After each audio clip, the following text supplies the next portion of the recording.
मेरा नाम काइला है और ये घटना मेरे साथ तब घटी जब मैं तकरीबन 16 साल की थी। मेरे साथ दो बुलीस रहते थे जिनका नाम अल्जर और एजे है। वो मुझे बहुत परेशान करते थे और मैं अपने मम्मी को बता भी नहीं पा रही थी क्योंकि मुझे डर था कि मेरी मम्मी मुझे बहुत पीटेगी। मुझे स्कूल जाना बिल्कुल पसंद नहीं था क्योंकि वो मुझे बहुत टॉर्चर करते थे। एक दिन उन लोगों ने मेरा पैसा मुझसे छीन लिया। फिर मैं बहुत तेजी से चिल्लाई और बोली, रुक जाओ वरना मैं ये सारी बातें टीचर से बता दूंगी। तभी एजे ने मुझे एक किक मारा और मैं तुरंत बेहोश होकर गिर पड़ी। जब मुझे होश आया तो मैंने देखा वहां पर कोई नहीं था और मैं तुरंत भागकर अपने घर गई और बिना कुछ सोचे समझे सारी बातें मम्मी से बता दी। अगली सुबह मैं काफी खुश थी क्योंकि आज वीकेंड है और एजे और एल्जर से मुलाकात नहीं होगी। तभी किसी ने नॉक किया। मैंने देखा कि एजे और एल्जर थे।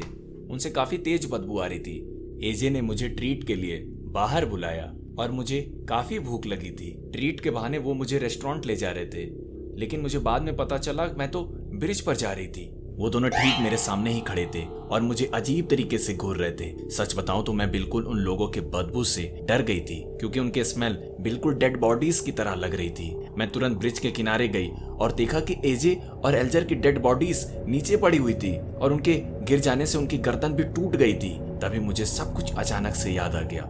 एक दिन पहले एजे ने मुझे किक क्यों मारी थी? उसका रीजन ये था कि मैंने उन दोनों को पुश कर दिया और उसका पैर मेरे पैर से टकरा गया था और इसलिए मैं गिर गई। तभी मैं बेहोश हो गई थी। वो सब घटनाएं कल की ही थी। मैंने एजे और एल्जर की ओर देखा और वो दोनों मेरे बहुत ही करीब आ रहे थे। उन दोनों ने अपनी गर्दन को तोड़ लिया और तुरंत मेरी ओर दौड़े।